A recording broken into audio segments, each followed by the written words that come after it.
Et nous coller au reggae. Amour les globés, maté marché ou arrêt. Banane wa play ou ré. Et sans m'énaler. Agbagba coller dégbe. Oh les globés, maté incoré. Mais les mouba play ou ré. Et sans m'énaler. Bonjour, c'est Koba Justine, rideuse 228, promotrice de la marque R228. J'ai débuté ma passion depuis mes 15 ans. Et aujourd'hui, je fais 9 ans d'expérience.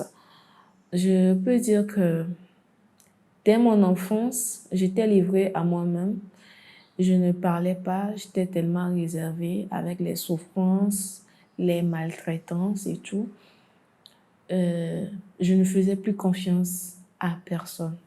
Raison pour laquelle, dès que j'ai aperçu ma passion pour la moto, je me suis donnée à ça.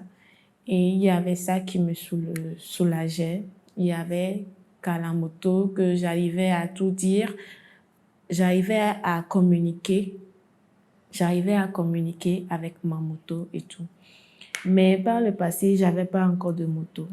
Mais tellement j'étais attachée à cette passion que j'ai subi beaucoup de choses.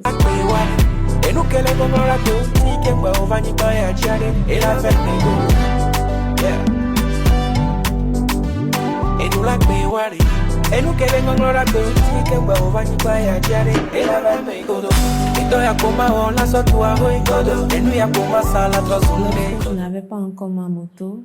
J'ai subi beaucoup d'humiliation, beaucoup de manipulation juste à cause de la moto. Arrivé à un moment, j'ai dit non, stop. Si c'est vraiment ma passion, je ne suis pas obligée de subir tout cela. Et j'ai mis fin à beaucoup de choses.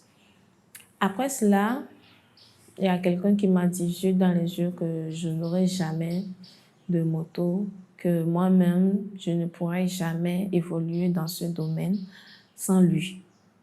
C'est là que je me suis dit, mais attends, tu n'es pas Dieu, tu ne décides pas. J'avais la passion avant de te connaître. Certes, si tu m'as aidé, c'est que tu m'as aidé. Mais là où ça devient une manipulation, je trouve ça anormal. Ce n'est pas normal. Et je me suis retirée de ça. Lorsque j'ai fait mon premier boulot et tout, j'ai économisé. Moi, j'ai pris mon argent, premièrement, pour faire un voyage. Oui, j'ai dépensé mon argent. C'était tout. J'ai tout pris pour faire le voyage à moto et tout. J'étais tellement contente et fière de moi. Et jusqu'à présent, je n'ai jamais regretté. Mais à mon retour ici, la première des choses que j'ai entendues, c'est que oui, forcément que c'est un homme, forcément que c'est un homme. Une femme, bien une fille, elle ne dépense pas son argent dans les trucs comme ça. Mais comment? Nous sommes différentes. Moi, je serais capable de prendre 200 000 pour payer un casque. Mais je ne suis pas capable de prendre 200 000, par exemple, pour payer un sac à main. Je ne ferai pas ça. Je trouve ça anormal, moi, personnellement. Je trouve ça anormal. Mais je serais capable de prendre 2 millions, 3 millions pour payer une moto, au lieu de payer une voiture, c'est ce qu'on me dit souvent. Mais je peux dire qu'à chacun son truc, en fait. Je sais ce que j'aime et je sais ce que je fais dans ce domaine. Dans ce domaine, j'ai subi beaucoup de maltraitance. Et arrivé un moment, je me suis décidé que je dois payer ma propre moto.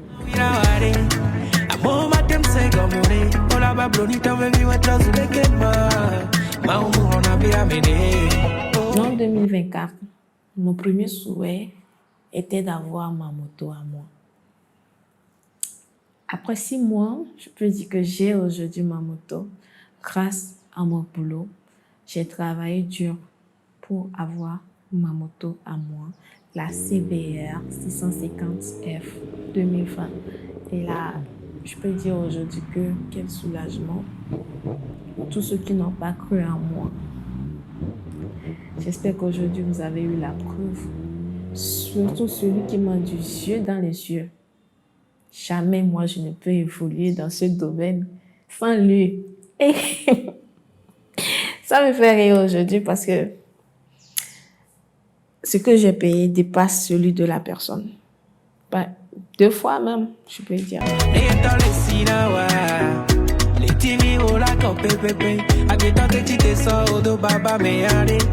Ola no play Du coup, lorsque je suis à moto, c'est le résultat de la liberté, le résultat de ma liberté, le résultat de la confiance en soi, le résultat que oui, je suis montée et je suis sortie victorieuse.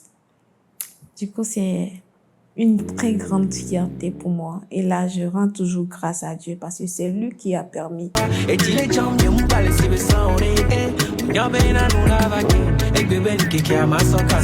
Je peux dire à toutes celles qui me suivent, les femmes, les filles qui aiment beaucoup la moto comme moi, d'être focus en fait. Tout est possible. Même si la moto coûte des millions et tu y crois, en un claquement de doigts, tu peux avoir ces millions et payer ta moto à toi et vivre ta passion en fait. Parce que se priver de sa passion, c'est comme ne plus vivre. J'ai été dans ce cas où on me demande d'abandonner ma passion. J'ai essayé, mais ma vie n'avait plus de sens. Je me sentais vide, je me sentais toujours seule, toujours très abandonnée.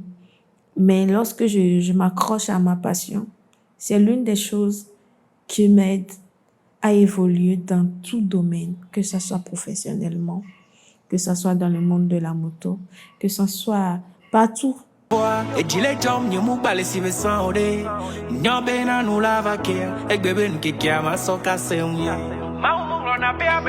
en vous, croyez en Dieu, tout est possible. Vie Mignon Art. Mila Dogodo.